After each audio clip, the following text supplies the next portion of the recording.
Good afternoon to you all. To Magistrate, to President of the Supreme Court of Justice, Delcy Rodriguez, and Elvis Amoroso, President of the Electoral Council of Venezuela, and Citizen Alfredo Ruiz, Ombudsman from Ombudsman Office, and Daniel Rodriguez, National Prosecutor, Vice President, Ministers, the senior militaries, and the Ministry of the Power. Well, I want to read to you all, to all diplomats accredited in Venezuela, not only of the countries of the great homeland, but also of the international community represented in our country. I want to greet athletes Julio Mayola, to athletes who have participated in the Flora Wreath, to our father, Liberator Simon Bolivar. Welcome to you all. Today we commemorate 194 years of the immortality of our founding father, Liberator.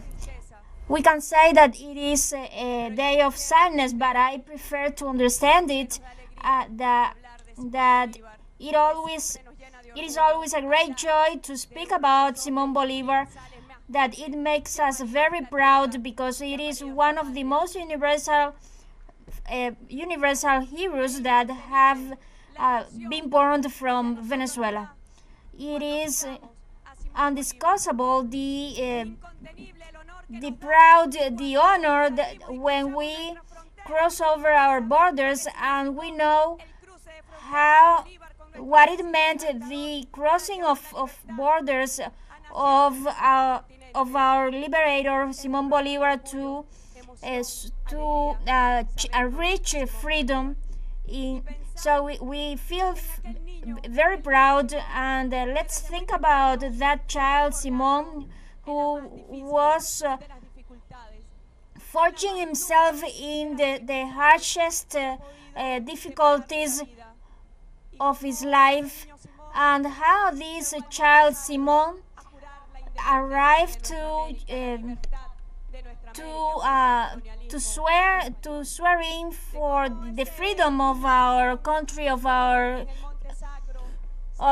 that child Simon has been turning into a great man full of universal ideals, with a message that nurtures our model with justice, equity, social justice, with a message of what Bolivar means for the future in the political terms, in the sovereignty of countries. So Simon Bolivar was anti-imperialist, anti-expansionist. In the social sector, his legacy in the model that nurtures the Constitution of Venezuela, a model that provides joy through justice and equity, of a legacy that means the military doctrine for our soldiers, men and women, what it means: an army free, patriotic, anti-imperialist, and sovereign. What it means: an armed forces built and inspired in the dream of Bolivar and in the legacy of Bolivar. Men and women with greatness, with virtues and with high morals, that they know what it means, the military doctrine, because even when we are less in quantity, we are just giant in front of the task that the homeland demands us. That model that also nurtures the universal principles of human rights, in which Bolivar was based: equity in the that he trusted deeply the human being.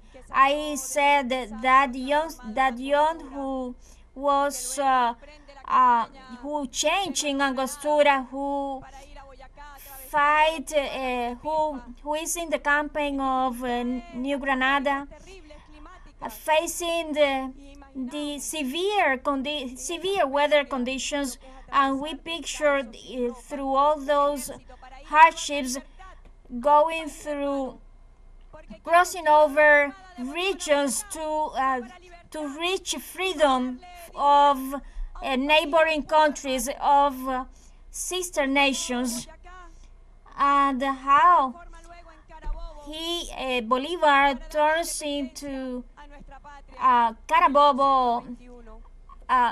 In Carabobo gave the independence of our homeland, and then he was victorious, and within Caracas he was waging the southern campaign to become the Bichicha and in Ayacucho.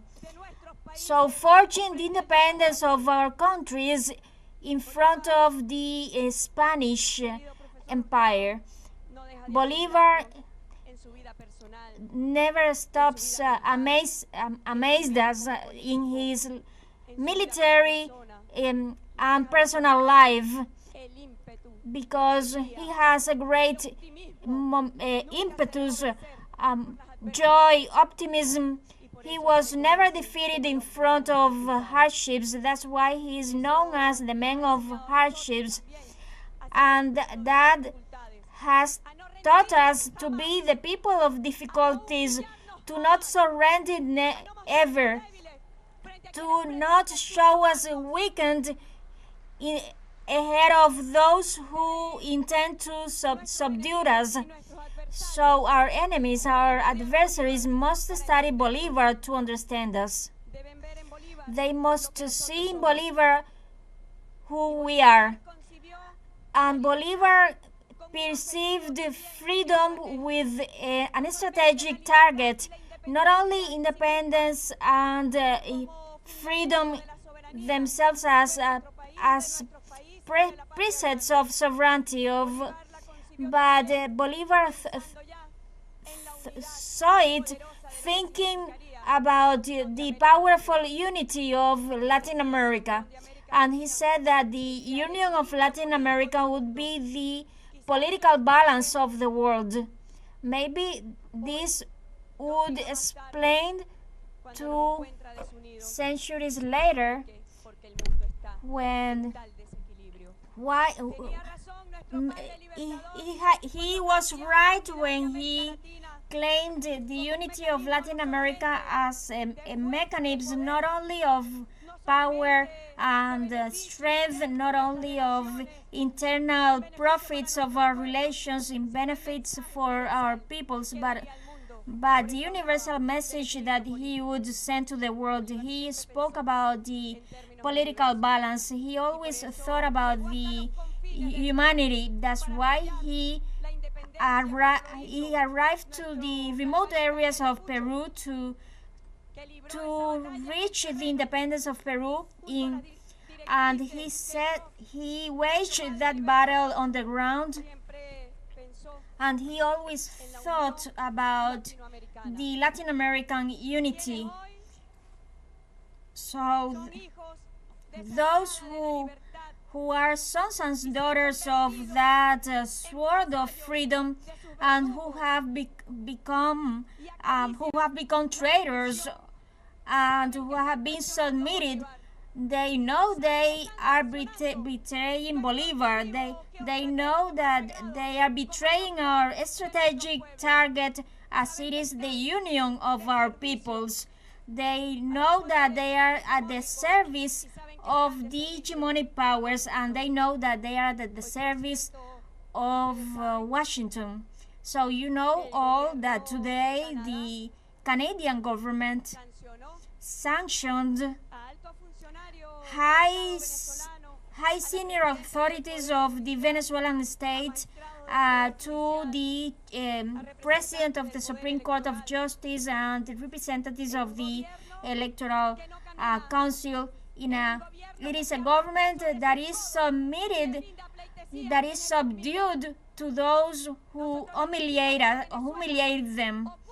So today we said, so take care of your own business, because you make it ridiculous in front of your oppressors, because the Venezuelan people is going to mind their independence and freedom. So today we say that we are here together with Bolivar, not to pay homage, but we are Bolivar. We are the people of the liberators of the America.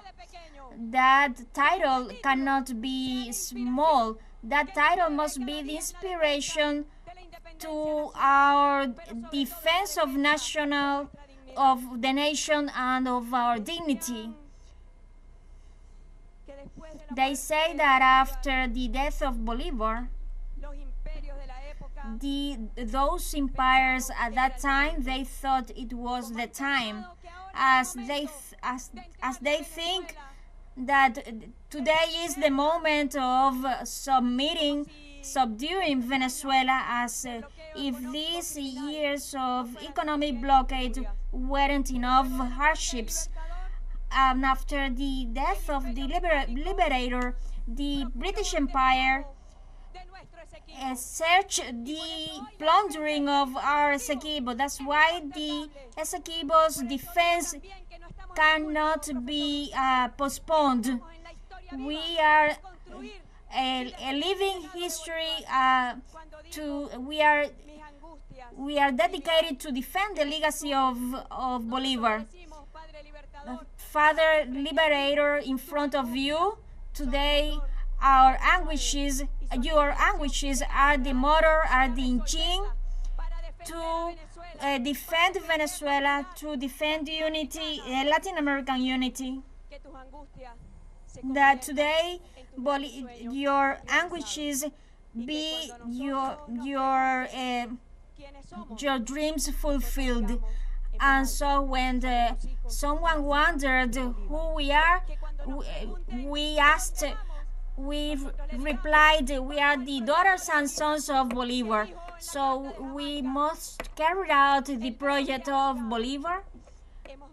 And so we have seen the light, and they intend us to return to the darkness. And so, dear General Pompeo, we must continue to the path of light, and we must close the doors to darkness. And so let's say it strongly: long live Bolivar, long live everlasting Bolivar, his legacy and doctrines. Long live Bolivar, who gave us life history and who make us proud of being Venezuelans. Thank you very much.